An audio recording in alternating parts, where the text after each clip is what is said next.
लाडक्या बहिणींना महायुती सरकारची ओवाळणी, लाभार्थ्यांच्या खात्यामध्ये पैसे जमा व्हायला आता सुरुवात झाली आहे। शुक्रवारपासून बहिणींच्या खात्यामध्ये पैसा जमा आता होत आहेत। 2 कोटीहून अधिक बहिणींच्या खात्यामध्ये पैसे जमा होत आहेत। राज्यातील लाडक्या बहिणींना सरकारकडून ओवाळणी दिली जाते। मी गेल्या 1-1.5-2 वर्षापासून हा प्रयत्न करतो की दिवाळीच्या आधी तो बोनस हा त्यांच्या खात्यामध्ये जमा व्हावा, जेणेकरून खऱ्या अर्थानं ती जी भाऊबीज भेट जी शासनाकडून दिली जात असते, विभागाकडून दिली जात असते, ही त्यांच्यापर्यंत पोहोचावी। आम्ही त्याची मान्यता देत आहोत। याचा एक आनंद सुद्धा आहे। हे राज्याचे मुख्यमंत्री देवेंद्र फडणवीस साहेब, उपमुख्यमंत्री शिंदे साहेब आणि अर्थ व नियोजन मंत्री उपमुख्यमंत्री अजितदादांचे आभार मानेन की त्यांनी आम्ही हा जो प्रस्ताव पाठवला त्याला मान्यता दिली आणि तो निधी उपलब्ध करून देण्याची त्यांनी जी काही तरतूद आहे ती त्या ठिकाणी उपलब्ध करून दिली आणि म्हणून त्या खात्यामध्ये हा जो बोनस आहे हा त्या ठिकाणी जमा झाला। मुळात 2,63,00,000 हे रजिस्ट्रेशन होतं। 2,63,00,000 कधी लाभार्थी नव्हते। 2,63,00,000 हे रजिस्ट्रेशन आणि आम्ही हे किमान 50-100 वेळा तरी आतापर्यंत कदाचित माध्यमांसमोर पण बोलून झालेलं आहे।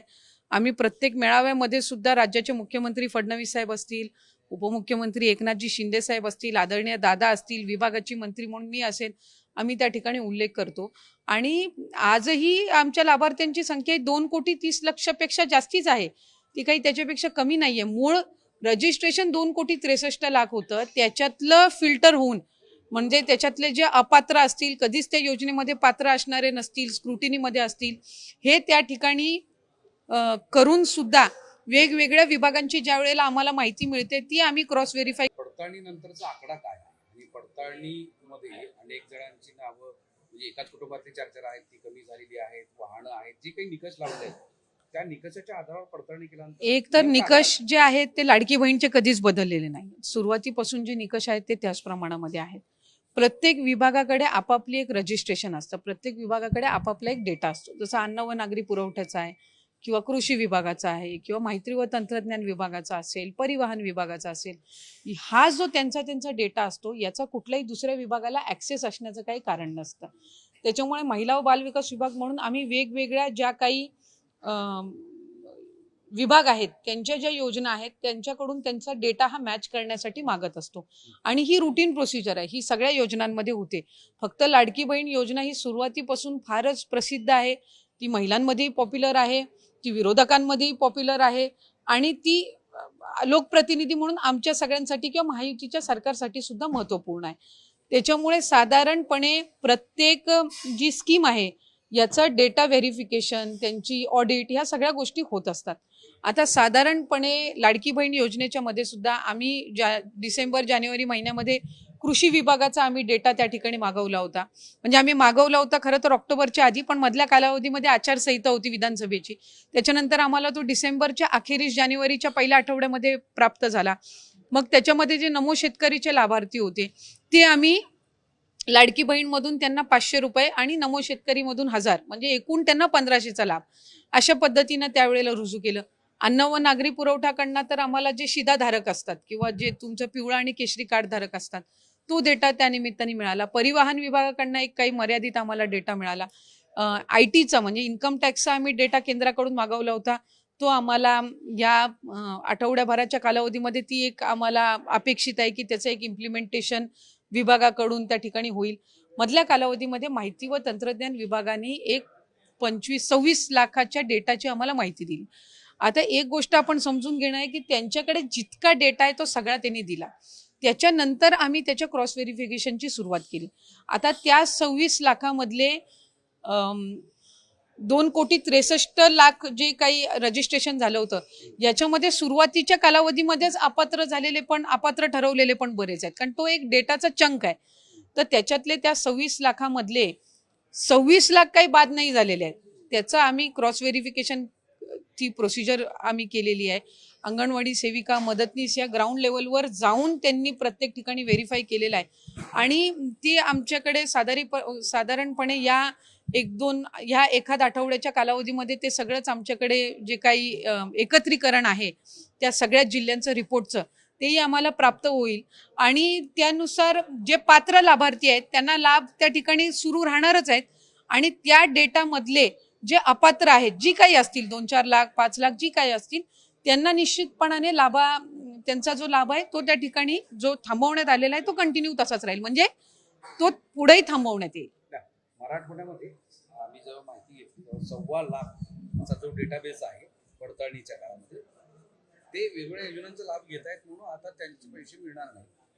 आणि मी स्वतः त्या ऑफिसमध्ये गेल्यानंतर तिथं लोक येत होते, आमचे 2 महिन्यापासून नाही, 1 महिन्यापासून आले नाही, 4 महिन्यापासून आले नाही, असं ते सांगत होते. तर हा एकत्रित आकडा जवळपास 1.5 लाखाच्या जवळ आहे मराठवाड्याचा. नाही, साधारणपणे याच्यामध्ये मी म्हटल्याप्रमाणे ग्राउंड लेवलचं व्हेरिफिकेशन होईपर्यंत तो आकडा किती आहे हा निश्चित करणं हे आमच्यासाठी किंवा कोणासाठी त्या ठिकाणी चुकीचं ठरणार आहे.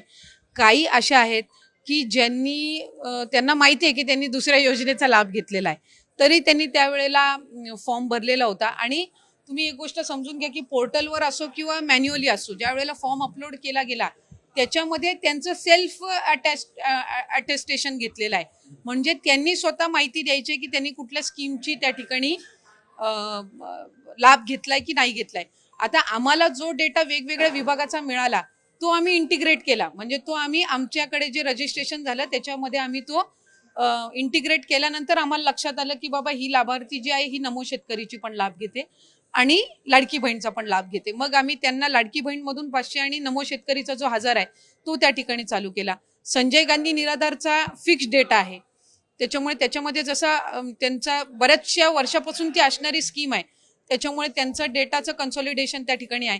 त्याचा तर आता लाभ 1200 आधी होता, पण नंतर तो लाडकी बहीण आलेली असतानाच 1500 झाला होता, त्यामुळे ते लाभार्थी सेम असण्याचं काहीच कारण नाही.